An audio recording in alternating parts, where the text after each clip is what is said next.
কর্কট রাশি ক্যান্সার হলো রাশিচক্রের চতুর্থ রাশি। এই রাশির অধিপতি হলেন চন্দ্র গ্রহ, যা কিনা মন, অনুভূতি এবং মাতৃত্বের প্রতীক। কর্কট রাশির জাতক জাতিকারা অথবা কর্কট লগ্নে জন্মগ্রহণকারী ব্যক্তিরা সাধারণত সংবেদনশীল, স্নেহশীল, সহানুভূতিশীল এবং পরিবার প্রেমিক হয়ে থাকেন। এনারা আবেগে ভরপুর এবং অন্যের অনুভূতি খুব ভালোভাবে বুঝে উঠতে পারেন। নিজের প্রিয়জনদের প্রতি তাদের ভালোবাসা এবং যত্ন অসীম হয়ে থাকে। এনারা নিরাপত্তা এবং স্থায়িত্ব ভালোবেসে থাকেন এবং পরিবারের প্রতি অত্যন্ত দায়িত্ববানও হন। কর্কট রাশির মানুষদের মধ্যে এক ধরনের রহস্যময় শান্ত স্বভাব কার্য করে, কিন্তু প্রয়োজনে তারা ভীষণ শক্ত মনেরও হয়ে থাকেন। তারা অতীতের প্রতি গভীরভাবে সংযুক্ত এবং স্মৃতির জগতে হারিয়ে যেতে ভালোবাসেন। সুপ্রিয় কর্কট রাশির বন্ধুরা, আপনার জন্য 2025 সালের 9 নভেম্বর থেকে 15 নভেম্বরে গ্রহ এবং নক্ষত্রের চাল আপনাদের জীবনে কি কি পরিবর্তন নিয়ে আসতে চলেছে সে বিষয়ে আপনাদের সাথে বিস্তারে আলোচনা করতে চলেছি। এই সপ্তাহে আপনাদের আবেগ, প্রেম এবং দৈনন্দিন জীবনে কিছুটা অস্থিরতা থাকতে পারে, তবে আপনার শৃঙ্খলশীলতা আপনাকে কিন্তু সাফল্য এনে দিতে বাধ্য প্রদান করবে। এই সপ্তাহ জুড়ে গ্রহ এবং নক্ষত্রের অবস্থান কেমন থাকবে কর্কট রাশির জাতক জাতিকাদের, চলুন সে বিষয়ে আপনাদের সাথে বিস্তারে আলোচনা করে নিই। চন্দ্র গ্রহ এই সপ্তাহে গতি আপনাদের মানসিক স্থিতিশীলতা এবং আবেগকে বিশেষভাবে নিয়ন্ত্রণ প্রদান করবে। বুধ গ্রহ বক্রী অবস্থায় থাকবে। 9 নভেম্বর বুধ আপনাদের ষষ্ঠ স্থানে রোগ, ঋণ, শত্রু এবং দৈনন্দিন কাজে বক্রী হতে চলেছেন। এর ফলে কাজের রুটিন, স্বাস্থ্য এবং সহকর্মীদের সঙ্গে যোগাযোগের সমস্যা বা পুরনো কাজ ফিরে আসতে পারে। দেবগুরু বৃহস্পতি বক্রী অবস্থায় থাকবেন। 11 নভেম্বর বৃহস্পতি আপনাদের প্রথম স্থানে লগ্নে বক্রী হচ্ছেন। এর ফলে ব্যক্তিত্ব, আত্মবিশ্বাস এবং শারীরিক স্বাস্থ্যের ক্ষেত্রে পুনঃবিবেচনা কিন্তু আপনাদের প্রয়োজন হয়ে দাঁড়াবে। সূর্য, শুক্র এবং মঙ্গল এই গ্রহগুলি আপনাদের পঞ্চম স্থানে, যেটি কিনা প্রেম, সন্তান, সৃজনশীলতার শিক্ষায় গোচর করায় প্রেম, আনন্দ এবং সৃজনশীল কাজে শুভ ফল প্রদান করতে চলেছে। এই সপ্তাহটি কর্কট রাশির জন্য সৃজনশীলতা এবং আবেগকে নিয়ন্ত্রণে করার একটি ভালো সময়। কাজ এবং স্বাস্থ্যের দিকে কিন্তু অতিরিক্ত মনোযোগ প্রদান করতে হবে। কোনো গুরুত্বপূর্ণ সিদ্ধান্ত নেওয়ার আগে অপেক্ষা করা কিন্তু আপনাদের খুবই শুভ হবে। চাকরিজীবীদের জন্য কর্কট রাশির জাতক জাতিকাদের এই সময়কালটি কেমন? কর্মজীবনে সৃজনশীলতা এবং শিল্পকলা সংক্রান্ত কাজে কিন্তু আপনারা সফলতা অর্জন করবেন। সহকর্মী বা অধীনস্থদের সঙ্গে যোগাযোগে কিন্তু ভুল বোঝাবুঝি বা বিলম্ব হতে পারে। বুধের বক্রী প্রভাব, তাই স্পষ্ট এবং লিখিত যোগাযোগ আপনাদের কিন্তু মনোযোগ প্রদান করতে হবে। দৈনন্দিন কাজের রুটিন বা পরিকল্পনা পরিবর্তন আসতে পারে। পুরনো কোনো অসমাপ্ত কাজ শেষ হওয়ার কিন্তু আপনাদের ভালো সুযোগ আসতে চলেছে। প্রতিদ্বন্দ্বিতা বা শত্রুদের মোকাবিলা আপনাদের কিন্তু ভালো সাফল্য এনে দেবে। ব্যবসাদারদের জন্য কর্কট রাশির জাতক জাতিকাদের এই সময়কালটি কেমন যাবে? ব্যবসায়িক দিক থেকে এই সপ্তাহটি নতুন সৃজনশীল পণ্য এবং পরিষেবা চালু করার জন্য খুবই ভালো সময়। গ্রাহক বা অংশীদারের সঙ্গে চুক্তির সময় সতর্ক রাখুন। নতুন চুক্তি এখন স্থগিত রাখায় আপনাদের জন্য শ্রেয় হবে। শিক্ষামূলক বা বিনোদনমূলক ব্যবসায় যুক্তদের জন্য সময়কালটি খুবই শুভ। আর্থিক অবস্থা কেমন থাকবে এই সপ্তাহ জুড়ে কর্কট রাশির জাতক জাতিকাদের? এই সপ্তাহটি আর্থিক অবস্থা মোটামুটি স্থিতিশীল থাকতে চলেছে।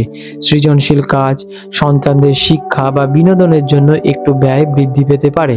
দৈনন্দিন কাজের চাপ বা স্বাস্থ্যের কারণেও কিছু অপ্রত্যাশিত খরচ আপনাদের কিন্তু হতে পারে। পুরনো ঋণ বা পাওনা টাকা এখন ফিরে আসার কিন্তু আপনাদের সম্ভাবনা রয়েছে। নতুন বিনিয়োগ আপাতত আপনাদের স্থগিত রাখা বিশেষভাবে ভালো হয়ে দাঁড়াবে। এই সপ্তাহ জুড়ে কর্কট রাশির জাতক জাতিকাদের লটারি যোগ কি থাকতে চলেছে? এই সপ্তাহে লটারি বা ফটকা বাজারে বিনিয়োগে হঠাৎ লাভের সম্ভাবনা আপনাদের আছে। কারণ কি, পঞ্চম স্থানে শুভ গ্রহের উপস্থিতি রয়েছে। তবে অতিরিক্ত ঝুঁকি এড়াতে আপনাদের কিন্তু শুধুমাত্র বিনোদনের জন্য চেষ্টা করা যেতে পারে। প্রেমের সম্পর্কের জন্য এই সময়কালটি কেমন? কর্কট রাশির জাতক জাতিকাদের রোমান্টিক জীবনে আবেগ, রোমান্স এবং আনন্দ বজায় থাকবে, তবে ক্ষুদ্র ভুল বোঝাবুঝি বা অতীতের বিষয়ে ফিরে আসতে পারে, কারণ কি বুধ গ্রহ বক্রী অবস্থায় থাকছে। বিবাহিত জীবনসঙ্গীর সঙ্গে সম্পর্ক মজবুত হবে, তবে আপনার আবেগের ওঠানামা সম্পর্ককে কিন্তু প্রভাবিত করে তুলতে পারে। যারা সিঙ্গেল আছেন, নতুন রোমান্টিক সুযোগ আপনাদের জীবনে আসবে কারোর সাথে আলাপ হওয়ার। পারিবারিক সম্পর্কের জন্য এই সময়কালটি কেমন? আপনাদের কর্কট রাশির জাতক জাতিকাদের সন্তানদের সঙ্গে সম্পর্ক আরও ঘনিষ্ঠ হবে এবং তাদের সাফল্যে আপনারা যথেষ্ট গর্বিত বোধ করবেন। মায়ের স্বাস্থ্য বা নিজের স্বাস্থ্যের দিকে কিন্তু মনোযোগ দিতে হতে পারে, কারণ কি দেবগুরু বৃহস্পতি বক্রী অবস্থায় আপনাদের লগ্নস্থ অবস্থান করছেন, যার ফলে আপনাদের বিশেষ নজর প্রদান করতে হবে আপনাদের এবং আপনার মায়ের প্রতি স্বাস্থ্যের ওপর। শিক্ষার্থীদের জন্য এই সময়কালটি আপনাদের কেমন? যারা স্টুডেন্ট আছেন তাদের জন্য সময়টি অত্যন্ত শুভ। সৃজনশীল, সাহিত্য বা শিল্পকলা সংক্রান্ত বিষয়ে সফলতা আপনাদের জীবনে আসবেই। প্রতিযোগিতামূলক পরীক্ষার প্রস্তুতিতে আপনারা বিশেষ মনোযোগ দিন। পুরনো অধ্যায় বা পরীক্ষা আবার দেওয়া সুযোগ আপনাদের জীবনে আসতে পারে, কারণ কি বুধ গ্রহ বক্রী অবস্থায় থাকছেন। কিছু গুরুত্বপূর্ণ অথবা শুভ ঘটনা ঘটতে চলেছে কর্কট রাশির জাতক জাতিকাদের এই সপ্তাহ জুড়ে, কারণ কি এই সপ্তাহে আপনাদের গ্রহের কিছু অবস্থান অনুকূলে থাকবে, তার ফলে সন্তানদের সাফল্য এবং অগ্রগতিতে পারিবারিক আনন্দ আপনারা উপভোগ করবেন। সৃজনশীল কাজ অথবা শখের মাধ্যমে আপনারা কিন্তু বিশেষ প্রশংসা লাভ করবেন এবং সেটাতে অন্যদের বিশেষ উপকারী হবে। স্বাস্থ্যের অবস্থা কেমন থাকবে কর্কট রাশির জাতক জাতিকাদের এই সপ্তাহ যাবৎ? এই সপ্তাহে স্বাস্থ্যের দিকে বিশেষ মনোযোগ দেওয়া আপনাদের প্রয়োজন, কারণ কি পেটের সমস্যা, জ্বর অথবা হজমের গোলমাল একটু দেখা দিতে পারে। আগে থেকেই একটু সতর্ক হয়ে যান এবং সেদিকে নজর দিন। মানসিক চাপ কমাতে আপনারা যোগা করতে পারেন, ধ্যান করতে পারেন, মেডিটেশন করতে পারেন। এটি আপনাদের স্বাস্থ্যের এবং শরীরের ওপর ভালো ইম্প্যাক্ট ক্রিয়েট করবে। দেবগুরু বৃহস্পতি বক্রী হওয়ার কারণে শরীরের প্রতি কিন্তু অযত্ন আপনাদের একটু এড়িয়ে চলতে হবে। আপনারা যথেষ্ট এক্সারসাইজের দিকে মনোযোগ দিন। সকালবেলা আপনারা ঘুম থেকে উঠে একটু এক্সারসাইজ করে নিন, এটা আপনাদের শরীরে ব্লাড সার্কুলেশন লেভেল বৃদ্ধি করাবে এবং আপনারা সারাটা দিন অ্যাক্টিভ এবং সতেজ থাকবে এবং আপনাদের রোগ প্রতিরোধ ক্ষমতা যথেষ্ট বৃদ্ধি পেতে চলেছে। আপনাদের স্বাস্থ্যের উপর বিশেষ প্রতিকার। স্বাস্থ্যকর খাদ্য সেবন করুন এবং রুটিন মাফিক চলুন, এটি আপনাদের জীবনে অত্যন্ত জরুরি হয়ে দাঁড়াবে। কর্কট রাশির জাতক জাতিকাদের এই সপ্তাহ যাবৎ বিশেষ প্রতিকার। প্রত্যেকটি সোমবার আপনার শিবলিঙ্গে জল অর্পণ করুন এবং কাঁচা দুধ অর্পণ করতে পারেন এবং ভোলেনাথের মাথায় একটু মধু দিতে পারেন। এটা আপনাদের মেন্টালি স্ট্রেস দূর করতে এবং সঠিক পথ নির্দেশন করতে আপনাদের ব্রেনের কার্য করাতে সাহায্য প্রদান করবে। বাড়ির বয়স্কদের, বিশেষত মায়েদের আশীর্বাদ নিন এবং তাদের পরামর্শে চলুন, এটা চন্দ্রগ্রহের অবস্থান আপনাদের কিন্তু স্থিতিল করবে।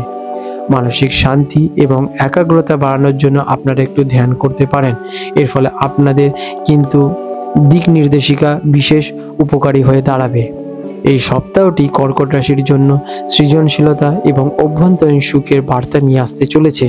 কাজের রুটিন এবং যোগাযোগে সতর্ক থাকুন এবং আবেগকে নিজেদেরকে নিয়ন্ত্রণে রাখুন। তার জন্য যেগুলো বললাম সেগুলো নিশ্চয়ই পালন করুন, এর ফলে আপনারা ভালো ফল নিশ্চয়ই পাবেন। আপনার আবেগ আপনার শক্তি এবং দুর্বলতা নয়, কিন্তু সেদিকে আপনারা খেয়াল রাখবেন। নিজের ভেতরের কণ্ঠস্বর শুনুন এবং তাড়াহুড়ো না করে আপনারা ধীরস্থিরভাবে সিদ্ধান্ত নিন এবং সেগুলোর উপর কার্য করুন, এর ফলে আপনারা নিশ্চিত ভালো ফল পাবেন। বন্ধুরা, আপনাদের যদি আমাদের ভিডিও দেখে আপনাদের জীবনে উন্নতি হয়ে থাকে তাহলে নিশ্চয়ই কমেন্ট করে জানান। আর যদি দেখেন আপনারা কঠিন পরিস্থিতির মধ্যে দিয়ে যাচ্ছেন বা উন্নতিতে আপনাদের জীবনে বাধা সৃষ্টি হচ্ছে, তাহলে নিশ্চয়ই আপনাদের নিকটস্থ কোথাও থেকে আপনাদের হাতের রেখা যাচাই করে নেওয়া অত্যন্ত আবশ্যক। অথবা আপনারা চাইলে আমাদের থেকেও আপনাদের হস্তরেখা যাচাই করতে পারেন অত্যন্ত স্বল্প মূল্যের মাধ্যমে। বন্ধুরা, আপনারা ফেসবুকের এই লিঙ্কে গিয়ে আমাদের ফেসবুক প্রোফাইলে মেসেজ করে আপনারা আমাদের সাথে যোগাযোগ করে নিতে পারেন। ফেসবুক প্রোফাইল লিঙ্ক এই ভিডিও ডেসক্রিপশনে দেওয়া হলো। আপনাদের দিনগুলো শুভ হয়ে উঠুক বন্ধুরা।